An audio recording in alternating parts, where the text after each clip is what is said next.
இந்த ஒரு தொகுப்பில் நம்மிடையே இணையக்கூடியவர் எழுத்தாளர் முத்துக்குமார். உங்களை இந்த நிகழ்ச்சிக்கு வரவேற்கிறோம். முதலாவதாக நாம் பேசக்கூடியது 4 தொகுதிகளில் இடைத்தேர்தல் நடந்திருக்கிறது.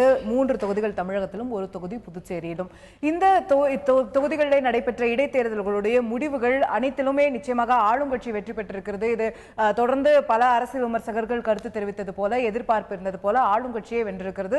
புதுச்சேரியிலும் சரி, தமிழகத்திலும் சரி. பட் அந்த வெற்றி என்பதை தாண்டி அந்த வெவ்வேறு கட்சிகள் பெற்றிருக்கக்கூடிய வாக்கு விகிதங்கள், வாக்கு நோட்டா பெற்றிருக்கக்கூடிய வாக்குகள், பல சிறிய கட்சிகள் பெற்றிருக்கக்கூடிய வாக்குகள், திமுக பெற்றிருக்கக்கூடிய வாக்குகள், அதோடைய வாக்கு வித்தியாசங்கள், இதெல்லாம் வெவ்வேறு செய்திகளை உணர்த்துகிறதா என்ற கேள்விகள் எழுந்திருக்கின்றன. இதை பற்றி நாம் விரிவாக பேச இருக்கிறோம். அதற்கு முன்னால் இந்த 4 தொகுதிகளுடைய தேர்தல் முடிவுகள் எவ்வாறு வெளிவந்திருக்கின்றன என்பதை பார்த்து விடலாம். தந்தி டிவி தேர்தலுக்கு முன்பாக ஒரு கருத்து கணிப்பை நடத்தியிருந்தது. அந்த கருத்து கணிப்பு முடிவுகளுடனும் ஒப்பிட்டு இந்த தேர்தல் முடிவுகள் எப்படி இருக்கிறது என்பதை சுருக்கமாக பார்க்கலாம். திருப்பரங்குன்றம் தொகுதியை பொறுத்தவரை அங்கு வெற்றி பெறப் போவது யார் என்ற நமது கேள்விக்கு 54% மக்கள் அதிமுக என பதிலளித்திருந்தனர். தற்போது தேர்தல் முடிவுகளின்படி அதிமுக 55.7% வாக்குகள் பெற்று வெற்றி பெற்றுள்ளது.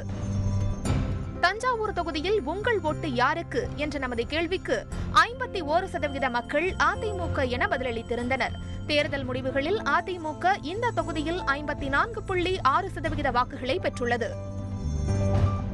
அரவக்குறிச்சி தொகுதியில் அதிமுகவுக்கு வெற்றி வாய்ப்பு இருப்பதாக நமது கருத்து கணிப்பில் 52% பேர் தெரிவித்திருந்தனர். அதேபோல இந்த தொகுதியில் அதிமுக 53.5% வாக்குகளை பெற்று வெற்றி பெற்றுள்ளது. புதுச்சேரி நெல்லித்தோப்பு தொகுதியை பொறுத்தவரை மிக துல்லியமாக தந்தி டிவியின் கருத்து கணிப்பு உண்மையாகியுள்ளது. இந்த தொகுதியில் தாங்கள் காங்கிரஸ் கட்சிக்கே வாக்களிக்கப் போவதாக 68% மக்கள் நம்மிடம் தெரிவித்திருந்தார்கள். அதிமுகவுக்கு வாக்களிப்பதாக 29% பேரும், பிற கட்சிகளுக்கு வாக்களிப்பதாக 2% பேரும் கருத்து தெரிவித்திருந்தார்கள். தற்போது வெளியாகியுள்ள தேர்தல் முடிவுகளின்படி நெல்லித்தோப்பு தொகுதியில் 69.6% வாக்குகளை காங்கிரஸ் பெற்றுள்ளது. அதிமுகவுக்கு 28% மக்கள் வாக்களித்துள்ளனர். இதர கட்சிகள் மிகச் சரியாக 2% வாக்குகளை இந்த தொகுதியில் பெற்றுள்ளன என்பது குறிப்பிடத்தக்கது. ஒவ்வொரு முறையும் தந்தி டிவியோட கருத்து கணிப்பு கிட்டத்தட்ட ஒரு 2% மார்ஜினுக்குள்ள அது சரியாக வந்திருக்கக்கூடியதே நாம் இந்த சமயத்திலும் பார்த்து கொண்டிருக்கிறோம். பட் அந்த கருத்து கணிப்பு உண்மையாகிறது அப்படிங்கிறத தாண்டி இந்த வாக்கு வித்தியாசம் உணர்த்தக்கூடிய விஷயம் இந்த ஒரு தேர்தலை பொறுத்த வரைக்கும் என்ன அப்படின்னு நிச்சயமா. அதாவது வழக்கமாக இந்த தேர்தல் இந்த இடைத்தேர்தலுக்கு ஒரு வகையில் முக்கியமானது. ஏன்னா பணம் அப்படிங்கிறது பிரதான விஷயமா தொடர்ந்து பேசப்பட்டு வரக்கூடிய ஒரு சூழல்ல 500 தேர்தல் காலத்தில் மிக முக்கியமாக பயன்படுத்தப்படக்கூடிய 500 ரூபாய் 1000 ரூபாய் செல்லாது அந்த அறிவிப்புக்கு பிறகு வந்த முக்கியமான தேர்தல் தமிழகத்தில் மட்டும் இந்தியா முழுக்க அந்த தேர்தல் நடந்திருக்கு. அந்த வகையில் இது பணத்தின் தாக்கம் எந்த அளவுக்கு இருக்கும் அப்படிங்கிறதுக்கு கூட இது ஒரு அரசியல்வாதிகளுக்கு ஒரு வித சங்கடத்தை கூட கொடுத்திருக்கக்கூடிய ஒரு தேர்தலாக தான் இருக்கணும் அமைஞ்சிருக்கு. அதை மீறியும் தொடர்ந்து கடைசி நாள் வரைக்கும் புகார்கள் வந்த வண்ணமே இருந்தன.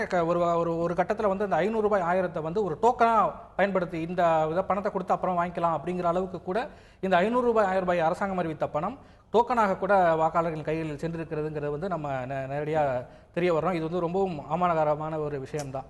ஏன்னா பணம்ங்கிறது இன்னைக்கு தீர்மானிக்கும் சக்தியாக, அதுதான் முழு சக்தியால் தீர்மானிக்கும் சக்தியாக மாறிடுச்சுங்கிறது ரொம்பவும் அபாய அறிகுறி அப்படின்னு பார்க்குறேன். அடுத்தது வழக்கமாக இடைத்தேர்தல்களை எதிர்கட்சி எப்படி அணுகும் அப்படின்னா, கடந்த 12 ஆண்டுகளாகவே இடைத்தேர்தலில் எதிர்கட்சி ஜெயிக்கிறதுங்கிறது இல்லாத ஒரு சம்பவமாகவே ஆயிடுச்சு. குறிப்பாக கடைசியாக நடந்த 2 இடைத்தேர்தல்களை சொல்லணும். ஒன்று 1999 இடைத்தேர்தல். அப்போ திமுக ஆட்சி காலம்.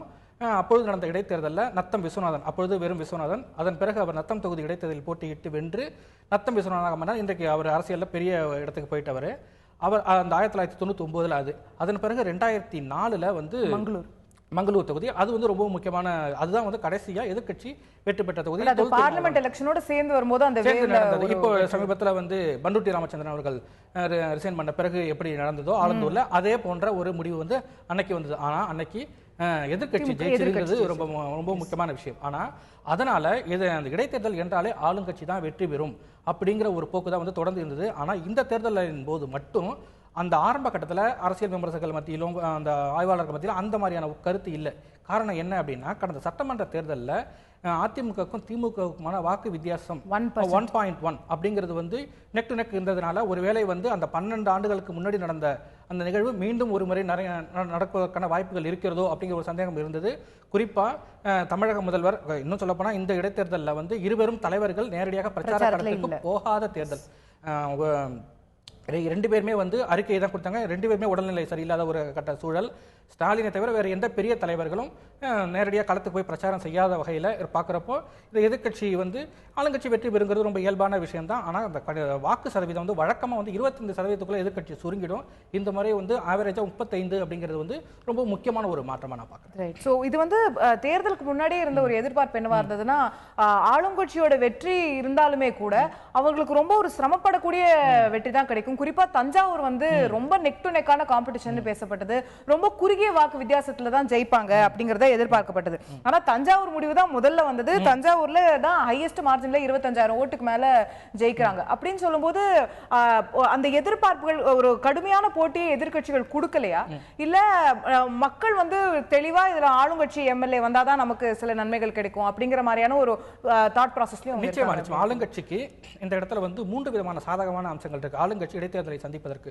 ஒன்று வந்து ஏற்றுக்கொண்டாலும் ஏற்றுக்கொள்ளாவிட்டாலும் அதிகார பலங்கிறது அவங்கள்ட்ட இருக்கு. அதனால இயல்பாகவே இருக்கக்கூடிய ஒரு சாதக அம்சங்கள் ஆளுங்கட்சிக்கு கிடைப்பதற்கான வாய்ப்புகள் இருக்கு. ஒரு அமைச்சர் போறார், அவருக்கான வாகனங்கள், அது எல்லாமே வந்து அவங்களுக்கு இயல்பாகவே வந்து அந்த கணக்கெல்லாம் வராமே கூட அவங்களுக்கான இயல்பான சாதகமா அமைவதற்கான வாய்ப்புகள் இருக்கு. அடுத்து நீங்க சொன்ன அந்த மனப்போக்கு, ஆளுங்கட்சி ஒரு மிருகபலத்தோட ஆட்சியில் இருக்கிறாங்க.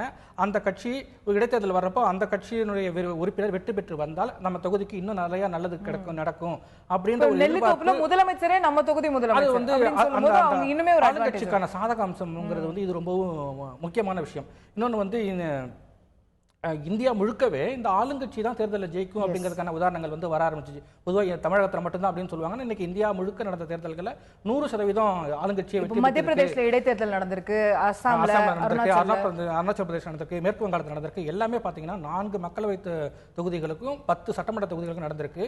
100% வந்து ஆளுங்கட்சி தான் ஜெயிச்சு. அந்தந்த இடத்துல இருக்கிற ஆளுங்கட்சி, அந்தந்த இடத்துல இருக்கிற அது வந்து மத்தியில் இருக்கக்கூடிய அரசுக்கு ஆளுங்கட்சி எதிர்கட்சியா இருக்கலாம், என்ன வேணா இருக்கலாம். ஆனால் மாநிலத்தில் ஆளுங்கட்சி அது வெற்றி இருக்கு. அதனால ஆளுங்கட்சி உறுப்பினர் வெற்றி பெறுவது நல்லது, நம் தொகுதிக்கு நல்லதுன்னு மக்கள் நினைக்கிறாங்க. அது வந்து நல்லதா கெட்டதாங்கிறது வேற விஷயம். ஆனா இன்னைக்கு மனப்போக்கு மக்கள் மத்தியில, குறிப்பா வாக்காளர்கள் மத்தியில அந்த ஒரு மனப்போக்கு இருக்கு. அதுவும் கூட கணிசமான அளவுக்கு அதிமுக வெற்றிக்கு பங்களிப்பு செஞ்சிருக்கு அப்படின்னே நம்ம சொல்லலாம். ரைட். ஸோ அந்த மனப்போக்கும் இருக்கக்கூடியதை நம்ம பார்க்குறோம். இன்னொரு விஷயம் இதுல வந்து ஆரம்பத்துல இந்த திமுக அதிமுக அப்படிங்கிற இருதுருவ போட்டியாகத்தான் இது இருக்க போகிறது அப்படிங்கறதுதான் பெரும்பாலும் பேசப்பட்டது. பட் பாமக, பாஜக, நாம் தமிழர் போன்ற கட்சிகளும் வந்து களத்துல இறங்கியிருந்தாங்க. இன்னைக்கு 3 தொகுதிகள்ல வந்து பாஜக நாங்க 3வது இடத்தை பிடிச்சிருக்கோம் அப்படின்னு சொல்லி பாஜகவுக்கு ஒரு 3வது இடம் கிடைத்திருக்கிறது அப்படின்னு அது ஒரு விஷயமாக பேசப்படுகிறது. ஆனா அந்த 3வது இடத்துக்கும் 2வது இடத்துக்கும் இருக்கிற கேப் வந்து எவ்வளவு பெருசு இருக்கு அப்படிங்கறத நம்ம சேர்த்து பார்க்க வேண்டியிருக்கிறது. அப்ப இந்த 2 கட்சிகள் தாண்டி மற்றவர்கள் எல்லாம் வேற ஒரு அந்த 2% சுருங்கி இருக்கக்கூடிய நிலையை நம்ம எப்படி பாக்குறது? மக்கள் இந்த 2 கட்சிகளை தான் அங்கீகரிக்கிறாங்க அப்படின்ற மாதிரியான நிலையா, இல்ல இன்னைக்கு இப்படி இருக்கு மாறும் அப்படின்னு எடுத்துக்கணும்? பொதுவா இந்த இடைத்தேர்தல் வந்து நான் வந்து 1991 1996 தேர்தலுக்கு பிறகு நடந்த இடைத்தேர்தலோட ஒப்பிடணும் அப்படின்னு நினைக்கிறேன். அந்த தேர்தலின் வெற்றி, அந்த தேர்தலில் என்ன மாதிரியான முடிவு மக்கள் எடுத்தாங்களோ அந்த முடிவிலேயே தான் மக்கள் தொடர்ந்து இருக்காங்களா இல்லையா அப்படின்னு தெரிஞ்சுக்கிறதுக்கான ஒரு தேர்தலாக தான் இந்த தேர்தலை பார்க்குறேன். ஆட்சியின் மீது மதிப்பீடா இந்த தேர்தலை நான் பார்க்கல. அப்படி பார்க்குறப்போ கடந்த சட்டமன்ற தேர்தல் முடிவுகள் அப்படிங்கிறது வந்து இருதுருவ அரசியலின் வெற்றியாக தான் அமைஞ்சது. அது அதன் மூலமா இருபெரும் கட்சிகளும் சுமார் 72% வாக்குகளை வந்து கடந்த சட்டமன்ற தேர்தலில் திமுக அதிமுகவும் சேர்ந்து பெற்றார்கள்.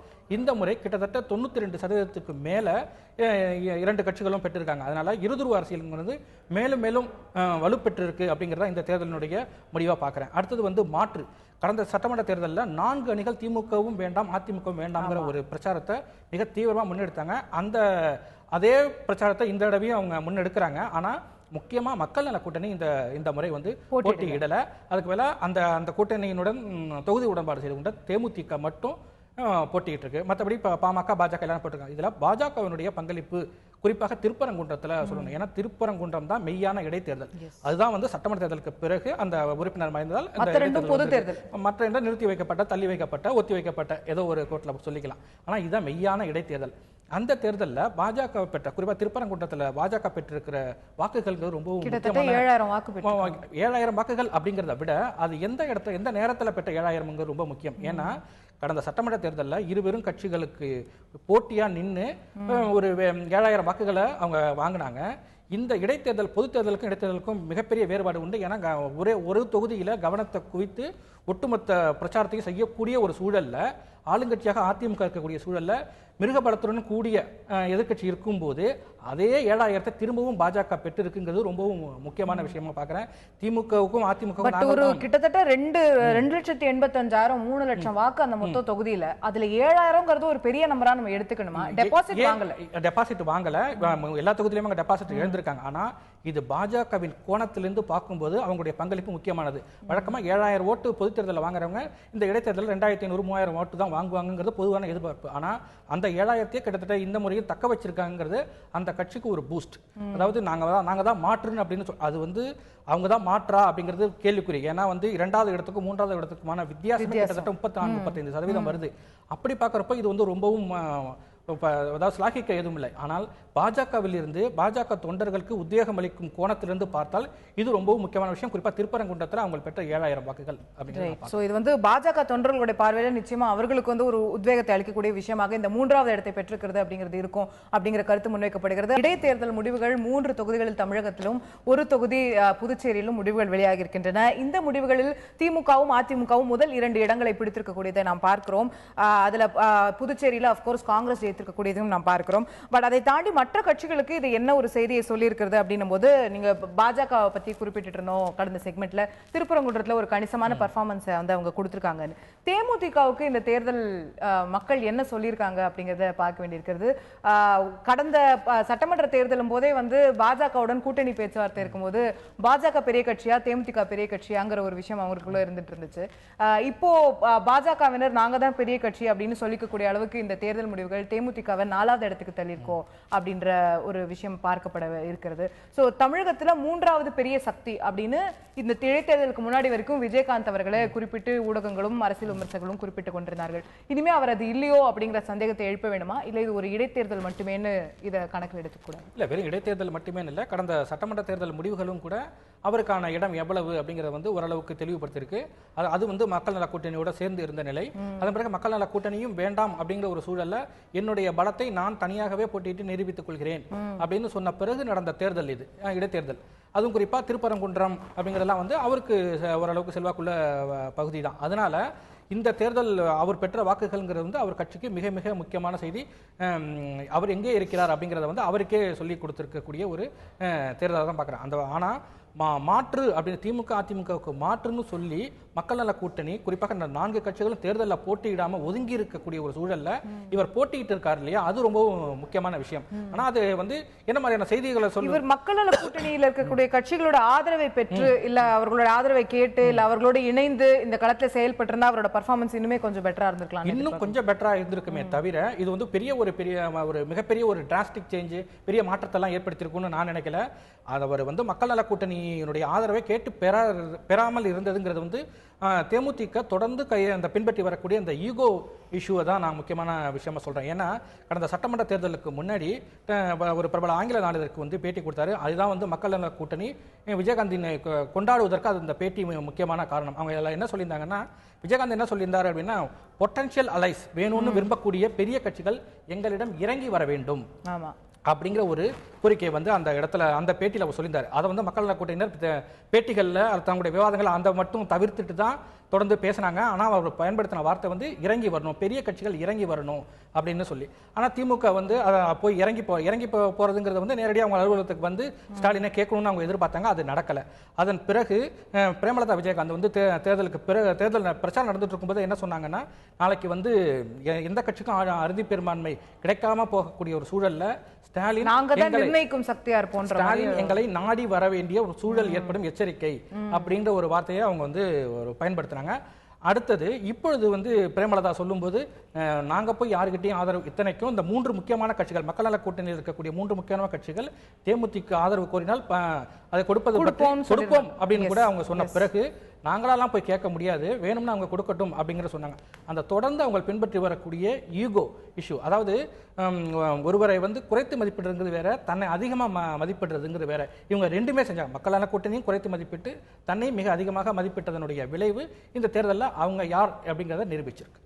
பட் இது அடுத்த கட்டமா வந்து விஜயகாந்த் அவர்களுக்கு வந்து ஒரு தொடர்ந்து பாராளுமன்ற தேர்தலுக்கு பிறகு பார்த்தா ஒரு சரிவே சந்தித்து வந்து கொண்டிருக்கக்கூடிய கட்சி. அவர்கள் இப்போ தனித்து போட்டியிட்டால் அவரை வந்து ஒரு அடிப்படையில இருந்து தன்னுடைய தொண்டர்களை உற்சாகப்படுத்த முடியும்ன்ற அளவுல தான் இப்போ தனித்து போட்டியிடுறது அப்படின்னு இந்த களத்துல இறங்குறாங்க. பட் தனித்து போட்டியிடும் போதும் இந்த மாதிரியான ஒரு முடிவு அவர்களுக்கு வருதுன்னும் போது இப்ப அடுத்தது இந்த இருபெரும் கட்சிகளோட கூட்டணி அமைத்தால் தான் அடுத்த கட்டத்திற்கு அவர்கள் போக முடியும்ன்ற நிலை இருக்கிறதா, இல்ல இன்னுமே அவர்கள் அந்த மாற்றுன்ற கோஷத்தை முன்னெடுப்பதற்கான வாய்ப்பு இருக்கிறது? இருபெரும் கட்சிகள் பக்கம், குறிப்பா அதிமுக பக்கம் அவர் போறதுக்கான வாய்ப்புகள் வந்து மிகவும் குறைவு. திமுக பக்கம் போறதுக்கு கடந்த காலங்களில், கடந்த சட்டமன்ற தேர்தலில் அவருக்கான கரெக்டாக சொல்லலாம், அவருக்கான மார்க்கெட் அப்படிங்கிறது இன்னைக்கு ரொம்பவும் குறைஞ்சி போச்சு. அதுதான் அரசியல் யதார்த்தம். அதனால திமுக பக்கம் போனா முன்னாடி மாதிரி டிக்டேட் பண்ண முடியாது. 117 தொகுதிகள் கொடுங்க, 40 தொகுதி கொடுங்க, அந்த மாதிரி 40ல் 20க்கு 20 அப்படிங்கிற மாதிரியெல்லாம் டிக்டேட் பண்ண வேண்டிய ஒரு கூடிய ஒரு சூழல் போடுற இடத்துல அவங்க தான் இருப்பாங்க. அவங்க அப்பர் ஹேண்ட் எடுத்து இவங்களுக்கு கையை உயர்த்த முடியாத ஒரு சூழல், அதாவது வாங்கும் நிலைக்கு வந்துட்டாங்க, கொடுக்கும் நிலையில் அவங்க போயிட்டாங்க. அதனால இவர் வந்து பாஜக போன்ற கட்சிகளுடன் கூட்டணி அமைப்பதற்கான வாய்ப்புகள் இருக்கு. இன்னும் சொல்ல போனா பாரதிய ஜனதா கட்சி கூட ஒரு நிபந்தனையின் அடிப்படையில தான் தேமுதிக கூட்டணியில சேர்த்துக்கக்கூடிய ஒரு சூழல் இருக்கு. ஏன்னா வந்து இன்னைக்கு ஒரு தொகுதிகள்லாம் வந்து வாக்கு சதவீதம்னு பார்த்தா ஒரு தொகுதியில வந்து தேமுதிக விட 2 மடங்கு வாக்குகள் அதிகம் வாங்கியிருக்காங்க பாஜக. அப்படி பாக்குறப்போ பாஜக கூடயும் ஒரு நெருங்குறதுங்கிறது அல்லது நிபந்தனையோட நெருங்க வேண்டிய ஒரு சூழல் வரும். இது தேமுதிகவுக்கு மிக முக்கியமான ஒரு காலகட்டம், அடுத்த கட்ட நகர்வுக்கு. ரைட். இதுல அடுத்ததா 2 கட்சிகள் களத்துல இருந்த கட்சிகள் பார்த்தா பாமக, அதே போல நாம் தமிழர். பல இடங்கள்ல வந்து நோட்டா வாக்குகள் கூட அந்த 2 கட்சிகளை விட அதிகமா இருக்கு அப்படின்னு சொல்லி சமூக ஊடகங்கள்லாம் பெருசா பேசப்பட்டது. சோ இந்த 2 கட்சிகளுக்கு இது என்ன செய்தியை கொடுத்திருக்கிறது? நாங்க வந்து அனைவரையுமே நிராகரித்து நோட்டாவுக்கு போகக்கூடிய வாக்காளர்கள் கூட 2000 பேர் சராசரியா நம்ம பாக்குறோம் நோட்டா போட்டிருக்காங்க இந்த ஒரு தேர்தல்ல. அப்படின்னும் போது இந்த கட்சிகளுக்கு அது மக்கள் ஒரு மெசேஜ் சொல்றாங்க அப்படின்னு பார்க்கணுமா, இல்ல பாமக போன்ற கட்சிகளுக்கு சவுத்ல வந்து அவர்களுக்கு ஒரு பேஸ் இல்லாத இடத்துல அவங்க போட்டிடுறாங்க, அதனால வந்த ஒரு பின்னடைவு தான் இது வந்து ஒரு அந்த கட்சிக்கான பின்னடைவா பார்க்க கூடாதுன்ற? நிச்சயமா. அதாவது பாட்டாளி மக்கள் கட்சியை பொறுத்த வரைக்கும் அவங்க வந்து வட மாவட்டத்தில் வலுவாக இருக்கக்கூடிய கட்சி. அதனால இந்த இடைத்தேர்தல் ஒருவேளை ஏதாவது ஒரு தொகுதி வட மாவட்டங்கள் ஏதோ ஒரு தொகுதியில் வந்திருந்து பாமக இந்த அளவு குறிப்பாக வந்து பெண்ணாகரத்தில் வந்து அவங்க எப்படி என்ன மாதிரியான பர்ஃபார்மன்ஸ் செஞ்சாங்கன்னு தெரியும். அதிமுகவே டெபாசிட் எழுந்தது. அதனால வட மாவட்டத்தில் ஏதாவது ஒரு தொகுதியில் நடந்திருந்தா இது சொல்லலாம். குறிப்பாக திருப்பரங்குன்றம் ஆகட்டும், தஞ்சாவூர், இது எல்லாமே வந்து பாமகவுக்கு செல்வாக்கு இல்லாத தொகுதிகள். அதனால அவங்க குறைவான வாக்குகள் வாங்கிறதுனால அவங்கள மக்கள் நிராகரிச்சிட்டாங்கன்னு அடியோட நம்ம சொல்லிட முடியாது. அடுத்து நாம் தமிழரை பொறுத்த வரைக்கும் வளரக்கூடிய கட்சி, வளர்ந்து வரும் கட்சி. இப்பொழுது அவங்க வந்து கடந்த 1.1% வாங்கியிருக்கிறாங்க. வாங்கி அதன் இன்னும் நிறைய அவங்க போராட்ட களங்களை நிறைய சந்திச்சு இன்னும் தேர்தல் களங்கள் நிறைய சந்திக்க வேண்டியிருக்கு. அதனால எடுத்தோடனே வந்து நோட்டா அப்படிங்கிறது வந்து இப்போ ஒரு ஃபேஷனாக இருக்கு. நான் வந்து நோட்டா வந்து ஆதரிக்கிறவன் கிடையாது. நோட்டாவுக்கு போடுங்கள் அப்படின்னு பிரச்சாரம் செய்யறதே தவறு அப்படின்னு நான் நினைக்கிறேன். ஏன்னா வந்து நோட்டா அப்படிங்கிறது நன் ஆஃப் தி அபவ். வேட்பாளர் பட்டியல் அறிவித்த பிறகு இந்த பட்டியலில் இருக்கிறவங்களை பத்தி ஓரளவுக்கு நமக்கு விவரம் தெரிஞ்ச பிறகு இவங்க யாருமே வேணான்னு முடிவு பண்ண முடியும். ஆனா அதுக்கு முன்னாடியே மூத்த பத்திரிகையாளர்கள் பலரும் இதை வந்து நோட்டாவுக்கு வாக்களியுங்கள்னு பிரச்சாரம் பண்றாங்கல்ல, அதுவே என்னை பொறுத்த வரைக்கும் ஏற்றுக்கொள்ள முடியாத ஒரு விஷயமா பாக்குறேன். ஒரு விஷயமா என்ன சொல்லப்படுதுன்னா, குறிப்பா தஞ்சை அரவக்குறிச்சியில மட்டும் இது ஒரு ஒத்திவைக்கப்பட்டு நடக்கக்கூடிய தேர்தல், ஒரு புகார் வந்து நடந்திருக்கக்கூடிய தேர்தல் அப்படிங்கறதுனால அதே வேட்பாளர்கள் திரும்ப போட்டிடுறாங்க அப்படிங்கிற நிலை எதிர்ப்பை பதிவு செய்வது. அது ஆமா, இந்த தேர்தல் இது இந்த காரணங்கள் எல்லாத்துக்கும் நான் வந்து ஒரு எதிர்பார்க்கின்ற பதிவு செய்யறதுக்காக நீங்க நோட்டா போடுங்கன்னு சிலர் பிரச்சாரம் செய்தார்கள். இந்த ஒரு தேர்தல் சொல்லும் போது பொதுவா நோட்டாவுக்கு பிரச்சாரம் செய்யுங்க, நோட்டாவுக்கு வாக்களியுங்கள் பிரச்சாரம் செய்யறதை என்னால ஏத்துக்க முடியல. வேட்பாளர்களை பார்த்து அவருடைய தகுதிகளை பார்த்து தான் நம்ம முடிவு செய்யணும். அந்த தகுதிகளை பார்த்த பிறகு இவங்க யாருமே வேணாம் நம்ம முடிவு எடுக்க வேண்டிய உரிமை வாக்காளருக்கு தான் உண்டே தவிர பிரச்சாரர்களுக்கு கிடையாது அப்படிங்கிறது என்னுடைய பார்வை. இதுல வந்து ஜல்லிக்கட்டு விஷயத்துக்கு கூட அந்த ஜல்லிக்கட்டை வலியுறுத்தி நோட்டாவுக்கு பதிவு செய்து மத்திய அரசுக்கு கவன ஈர்ப்பு நாங்க கொண்டு வரேன்னு சொல்றாங்க. அப்படிலாம் அதை பயன்படுத்துறாங்க. என்ன பொறுத்த வரைக்கும் நோட்டாவுக்கு பிரச்சாரம் செய்ய வேண்டாம்ங்கிறது என்னுடைய பார்வை. ரைட். ஸோ இந்த ஒரு தேர்தல் முடிவுகள் வெவ்வேறு கட்சிகளோட பர்ஃபார்மன்ஸ் வெவ்வேறு விதமா இருக்கு. பட் நம்ம இதை அடுத்த ஒரு தேர்தல் முடியறதுக்குள்ளேயே அடுத்த தேர்தலுக்கான கேள்விகளும் தமிழகத்தில் எழுப்பப்பட்டாகிவிட்டது. சென்னை உயர்நீதிமன்றம் மாநில தேர்தல் ஆணையத்திடம் கேள்வி எழுப்பியிருக்கிறது. உள்ளாட்சி தேர்தல் டிசம்பருக்குள்ள நடத்தணும், டிசம்பர் 31க்குள்ள நடத்தணும், அதற்கான என்ன நடவடிக்கை எடுத்திருக்கீங்க, அடுத்தது என்ன பண்ண போறீங்க அப்படிங்கிற கேள்வியும் உயர்நீதிமன்றம் எழுப்பியிருக்கிறது. ஸோ ஒரு தேர்தல் முடிவு வரதுக்குள்ளேயே நம்ம அடுத்த தேர்தலை பற்றியான பேச்சுகளும் துவங்கிவிட்டன. ஸோ உள்ளாட்சி தேர்தலுக்கான அந்த உயர்நீதிமன்றத்துடைய கேள்விகள் வந்து அடுத்த கட்டமா இப்போ இமிடியட்டான அந்த விஷயங்கள் ஆரம்பிச்சிரும் அப்படின்னு எதிர்பார்க்கலாமா? அவங்க இன்னும் ஏன் செய்யல அப்படின்னு கேக்குறாங்க. ஒருவேளை இந்த இடைத்தேர்தலுக்காக அரசு காத்திருந்ததா அப்படிங்கறதையும் பார்க்கல. இன்னும் செய்யல அப்படின்னு நமக்கு எதுவும் தெரியாது. ஏன்னா கோர்ட்டுல வந்து தமிழக அரசு தாக்கல் செஞ்ச பிறகுதான் அது தெரிய வரும். ஒருவேளை அரசாங்கம் செய்து கொண்டிருக்கலாம், அதை பத்தி நமக்கு தெரியாது. ஆனா என்ன காரணம் சொல்லி இந்த தேர்தல் நீதிமன்றம் தலையிட்டதுங்க ரொம்ப முக்கியமான விஷயம். குறிப்பா பழங்குடியின மக்களுக்கு போதிய இடஒதுக்கீடு செய்யல அப்படிங்கறதா வந்து குற்றச்சாட்டு. அதன் அடிப்படையில் அதுக்கு போதுமான கால அவகாசம் இல்ல, அதுக்கெல்லாம் இல்லாததுனால இந்த தேர்தல் அந்த இடஒதுக்கீடுங்கிற குற்றச்சாட்டை நீதிமன்றம் ஏற்கல. ஆனா மற்ற விஷயங்கள் அந்த கால அவகாசம் முறைப்படி அறிவிக்கணும், அந்த கெசட் பண்ணணும், 2 முறை அறிவிக்கணும், அதெல்லாம் முறைப்படி செய்யல. இன்னொன்னு போதிய கால அவகாசம் கொடுக்கல. குறிப்பா வந்து 2வது மனு ஒன்று போட்டிருக்காங்க, பெண்களுக்கான இடஒதுக்கீடும் சரியா வழங்கப்படல அப்படின்னு. அதை தான் வந்து கோர்ட் வந்து தீவிரமா எடுத்துக்கிட்டு விசாரிச்சிருக்காங்க. அதுல இப்பொழுது பதில் சொல்லணும் அப்படின்னு சொல்லியிருக்காங்க. இதுல முக்கியமான விஷயம் என்னன்னா, இந்த கால நீட்டிப்புங்கிறது வந்து வேறு ஒரு வகையில பாதிப்பை ஏற்படுத்தும். எப்படின்னா, இப்போ வந்து உள்ளாட்சிகளுக்கு வந்து எஸ்ஓங்கிற ஸ்பெஷல் ஆபீசர்ஸ், சிறப்பு அதிகாரிகள் போட்டு இயங்கிட்டு இருக்கு. சாமானிய மனிதனுக்கும் அதிகாரம் போய் சேரணும் அப்படின்னு தொடர்ந்து அதிகார பகிர்வு பத்தி நம்ம தொடர்ந்து பேசிட்டு இருக்கிற ஒரு சூழல்ல மக்களால் தேர்ந்தெடுக்கப்பட்ட பிரதிநிதிகள் இல்லாமல் உள்ளாட்சி அமைப்புகள் இயங்கி கொண்டிருக்கிறது இப்பொழுது அரசு அதிகாரிகளால். அது வந்து என்ன நோக்கத்துக்காக உள்ளாட்சி அமைப்புகளை நம்ம உருவாக்கணுமோ, அதுக்கு அதிக அதிகாரிகளை வழங்கணுமோ, அதுக்கு நேர் எதிரான ஒரு சூழல் இந்த சிறப்பு அதிகாரிகள் எல்லாம் அதாவது மோசமா செயல்படுறாங்க அப்படின்னு சொல்ல, முறையாக செயல்படணும். அது அதற்கு உரியவர்களால் அது நிர்வகிக்கப்படணும். குறிப்பா வந்து சட்டமன்ற தேர்தலும் நாடாளுமன்ற தேர்தலும் மக்களை வெறுமனே வாக்காளர்களா மட்டுமே தான் வச்சிருக்கோம். ஆனா இந்த உள்ளாட்சி தேர்தலாம் அவங்களையும் அதிகாரத்தை நுகர்வதற்கான வாய்ப்புகளை வந்து உள்ளாட்சி தேர்தலாம் கொடுக்கும். அதன் மூலமா அவங்க வந்து கையெழுத்து, அதாவது இங்க அமைச்சர்களே வந்து கையெழுத்து போட முடியுமா அப்படிங்கிறது தெரியாது. ஆனா உள்ளாட்சி பிரதிநிதிகள், உள்ளாட்சி தலைவர்கள் வந்து கையெழுத்து போட்டு செக்கில் கையெழுத்து போடுறதுக்கான உரிமை வந்து உள்ளாட்சி அமைப்புகளுடைய தலைவர்களுக்கு உண்டு. அந்த மாதிரியான அதிகாரங்கள்லாம் இல்லாமல் ஸ்பெஷல் ஆஃபீஸர்ஸ் மூலமா நீண்ட நாட்கள் நீண்ட காலம் வந்து போறதுங்கிறது வந்து எந்த வகையிலும் ஏற்றுக்கொள்ள முடியாது. அநேகமாக இந்த மத்திய மாநில அரசு வந்து கோர்ட்டுக்கு சொல்றப்போ என்னென்ன நடவடிக்கைகள் எடுத்திருப்பாங்கிறத சொல்லுவாங்கன்னு நினைக்கிறேன். 500 ரூபாய் 1000 ரூபாய் நோட்டுகள் செல்லாது என்று கொடுத்த அறிவிப்பும் அதற்கு பிறகு மத்திய அரசாங்கம் எடுத்துக்கொண்டிருக்கக்கூடிய நடவடிக்கைகளும் உங்களுக்கு திருப்தி அளிக்கிறதா? நீங்கள் சிரமங்களை பொறுத்துக்கொள்ள தயாராக இருக்கிறீர்களா? இந்த விஷயத்தால் கருப்பு பணம் ஒழியும் என்று நீங்கள் நினைக்கிறீர்களா? சாமானியர்களுக்கு இது பயனளிக்கும் என்று நீங்கள் நினைக்கிறீர்களா என்ற கேள்வியை பிரதமர் மோடி அவர்கள் நேரடியாக சாமானியர்களிடம் கேட்டிருக்கிறார். பொதுமக்கள் இதற்கு வந்து பதிலளிக்க வேண்டும், உங்களுடைய கருத்துக்களை நீங்கள் தெரிவிக்கலாம், நேரடியாக பிரதமரிடம் தெரிவிக்கலாம் என்று சொல்லியிருக்கிறார். அதற்கு அவர் கொடுத்திருக்கக்கூடிய வழி வந்து அந்த நரேந்திர மோடி அப்படிங்கிற ஒரு ஆப் போன்ல வந்து நீங்க பதிவிறக்கம் செய்து அந்த ஆப்ல ஒரு சர்வே மாதிரி, அதுல ஒரு கருத்து கணிப்பு மாதிரி அதுல கேட்கறாங்க. அதுல இருக்கக்கூடிய கேள்விகளுக்கெல்லாம் மக்கள் வந்து பதிலளித்து அதுல கடைசியா ஒரு ஆப்ஷனும் இது இந்த கேட்கப்பட்டிருக்கக்கூடிய கேள்விகள் தவிர நீங்கள் பிரதமருக்கு என்ன சொல்ல விரும்புகிறீர்கள்னு ஒரு பாக்ஸ் கொடுத்திருக்காங்க. அதுல நம்ம கருத்துக்களையும் பதிவு செய்து சப்மிட் பண்ணலாம். இது நேரடியா பிரதமருக்கு போகும் அப்படின்னு அவங்க அதுல சொல்லியிருக்காங்க. அதில் அவர் கேட்டுக்கொண்டிருக்கக்கூடிய கேள்விகள் என்ன அப்படின்னு பார்த்தோம்னா, வரிசையா இதுல இந்தியாவில் முதல் கேள்வியே, இந்தியாவில் கருப்பு பணம் இருக்குன்னு நீங்க கருதுறீங்களா? ஊழல், கருப்பு பணம், அந்த தீமைகளை எதிர்த்து போரிட்டு அழிக்க வேண்டிய அவசியம் இருக்கு அப்படின்னு நினைக்கிறீங்களா? இந்த பழைய 100, 500, 1000 ரூபாய் நோட்டுகளுக்கு வந்து நடவடிக்கை எடுத்தது குறித்து நீங்க என்ன நினைக்கிறீங்க? அது சரியான நடவடிக்கையா? கருப்பு பணத்துக்கு எதிரான இந்த பொதுவா இந்த அரசாங்கம் எடுத்துக்கொண்டு வரக்கூடிய நடவடிக்கையை நீங்க எப்படி பாக்குறீங்க? இது வந்து இந்த ஊழலுக்கு எதிரான நடவடிக்கை நன்று, மிக நன்று அப்படின்ற ரேட்டிங்லாம் கொடுக்க சொல்றாங்க. அதை தாண்டி இந்த நடவடிக்கையினால ரியல் எஸ்டேட் போன்ற விஷயங்கள் எல்லாம் விலை குறையும், சாமானியர்களுக்கு வந்து பயனளிக்குமா அப்படிங்கிற கேள்விகளை எழுப்புறாங்க. ஒரு கேள்வி இதுல ரொம்ப சர்ச்சையை ஏற்படுத்தி இருக்கு. ஊழலுக்கு எதிராக போராடிய சில செயற்பாட்டாளர்கள் இன்று கருப்பு பணத்திற்கும் ஊழலுக்கும் ஆதரவாக நிலை மாற்றிக் கொண்டிருக்கிறார்கள். நீங்க அவர்களுக்கு இந்த நடவடிக்கை எதிர்ப்பதன் மூலமா அவர்கள் கருப்பு பணத்தை ஆதரிக்கிறார்கள் நீங்க நினைக்கிறீங்களா அப்படின்னு ஒரு எதிர்க்கட்சிகளை டார்கெட் பண்ணக்கூடிய வகையில் அந்த கேள்வி இருக்கிறதோ அப்படின்ற ஒரு சர்ச்சையை ஏற்படுத்தியிருக்கு. முதற்கட்டமா பொதுமக்களிடம் டைரக்டா பிரதமர் கருத்து கேட்கிறாருன்னு ஒரு வரவேற்கத்தக்க விஷயம் அப்படின்னு அது பார்க்கப்பட்டாலுமே கூட இந்த கேள்விகள் இது வடிவமைக்கப்பட்டிருக்கிற விதம்லாம் சமூக ஊடகங்களையும் செயல்பாட்டாளர்கள் மத்தியிலும் ஒரு சர்ச்சையும் கூட ஏற்படுத்தி கொண்டிருக்கிறது. அதாவது அரசியல் உரையாடல் மக்களோட பொதுமக்களோட அரசியல் உரையாடல் நடத்தணும் அப்படின்னு பிரதமர் நரேந்திர மோடி விரும்புகிறாருங்கிறது ரொம்பவும் ஆரோக்கியமான ஒரு விஷயம். அதுக்கு குறிப்பாக சாமானிய மக்களோடு உரையாடுவதற்கு அவர் விரும்புகிறார் அப்படிங்கிறது மிகவும் வரவேற்கக்கூடிய விஷயம். ஆனால் அதில் என்ன முரண் இருக்குது அப்படின்னா, Narendra Modi app NM app அப்படிங்கிறது மூலமாக ஸ்மார்ட் ஃபோன் வைத்திருக்கக்கூடிய நபர்களுடன் மட்டும்தான் ஒரு உரையாடுவதற்கான வாய்ப்புகள் அதிகமாக இருக்குது. ஆக இந்த இடத்துல சாமானியன் ஸ்மார்ட் ஃபோன் யூஸ் பண்ணாத சாமானியனோட இவர் எந்த வகையில் உரையாட போகிறாருங்கிறது முக்கியமான கேள்வி. இது எப்படி இந்த காமன் சிவில் கோடுக்கு பொதுவாக எல்லாருக்கும் கிடைக்கக்கூடிய வகையில் ஏற்பாடு பண்ணியிருந்தாங்களோ அதே போல் எல்லோருக்கும் கிடைக்கக்கூடிய வகையில் இந்த இதை உரையாடல் நடத்தியிருந்தா ரொம்பவும் நல்லா இருந்திருக்கும் அப்படிங்கிறது என்னுடைய பார்வை. ஏன்னா மக்களுடைய உணர்வுகள் என்ன அப்படிங்கிறத இன்னும் தீவிரமாக இன்னும் எல்லோருடைய உணர்வுகளும் பிரதமர்கிட்ட போய் சேருவதற்கான வாய்ப்புகளை உருவாக்கியிருக்கோம்.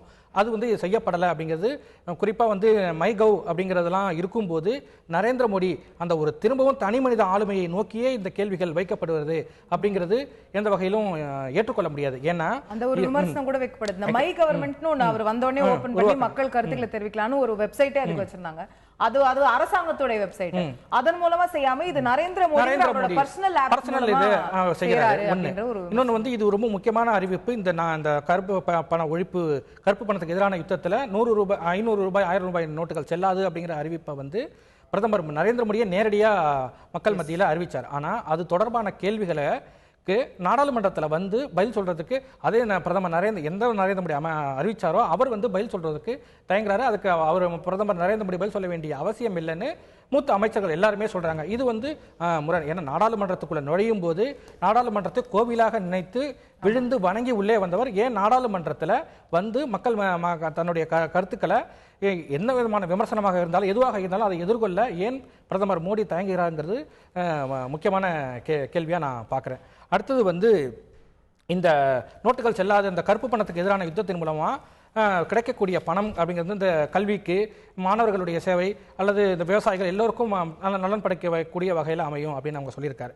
ஆனால் இந்த வங்கிகளுக்கு வந்திருக்கக்கூடிய பணம், மக்கள் முதலீடு செய்திருக்கக்கூடிய டெபாசிட் செய்திருக்கக்கூடிய பணம் எல்லாம் வங்கிகளுக்கு போகும். அந்த வங்கிகள் உங்களுக்கு குறைந்த விகிதாச்சாரத்தில் கடன்களாக வழங்கப்படும் அப்படிங்க.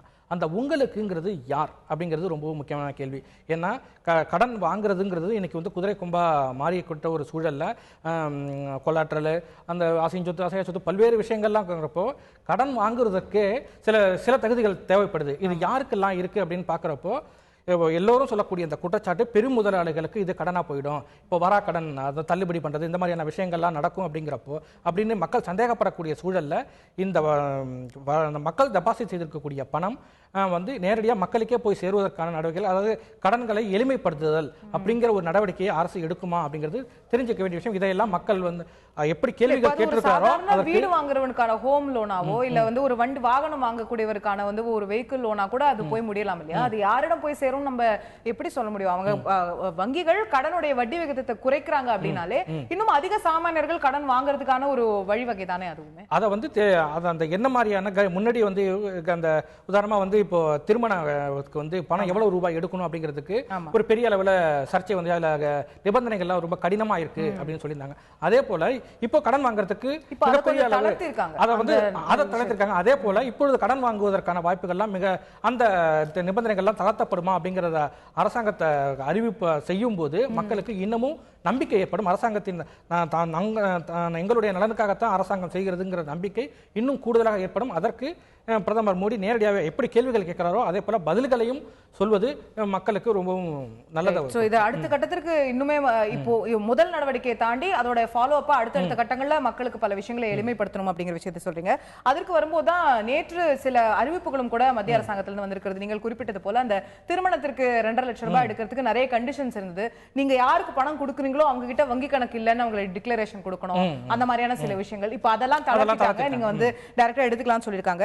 இன்னொரு விஷயம் மத்திய அரசாங்கம் செய்திருக்கக்கூடியது முக்கியமாக கருதப்படக்கூடியது, ரயில்வே டிக்கெட் ஆன்லைன்ல புக் பண்ணா சர்வீஸ் சார்ஜ் கிடையாது.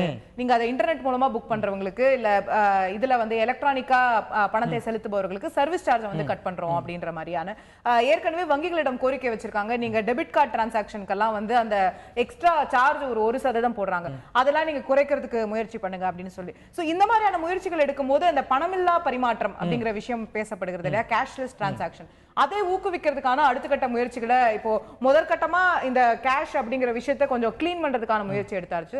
அடுத்து நம்ம கேஷே இல்லாம எப்படி போக முடியும், இனி எல்லாத்தையுமே வைட்டா அக்கௌண்ட்டுக்குள்ள வர மாதிரி எப்படி பண்ண முடியுங்கிறதுக்கான விஷயங்களையும் ஒன்னொன்னா அரசு முன்னெடுக்குது அப்படிங்கறத அதை நோக்கி கேஷ்லெஸ் எக்கானமி அதை நோக்கி மத்திய அரசு நகர்கிறது அப்படிங்கிறதுக்கான ஒரு சமிகைகளாக தான் இதெல்லாம் நம்ம பார்க்கணும். ஆனால் கேஷ்லெஸ் ஈகானமி அப்படிங்கிறது இந்தியா போன்ற மிகப்பெரிய ஒரு தேசத்தில் சந்தைகள் அதிகம் இருக்கக்கூடிய சாமானிய மக்கள் சந்தைகளை நம்பி அதாவது வாங்குவதற்கும் விற்பதற்கும் சந்தைகளை மட்டுமே எளிய அன்றாட பொருட்களுக்கு காய்கறி உள்ளிட்ட எல்லா பொருட்களுக்கும் அன்றாட தேவைகளுக்கு சந்தைகளை நோக்கி போகக்கூடிய மக்கள் இருக்கக்கூடிய ஒரு சூழல்ல கேஷ்லெஸ் ஈகானமிங்கிறது உடனடியாக சாத்தியமா அப்படிங்கிறது முக்கியமான விஷயம்.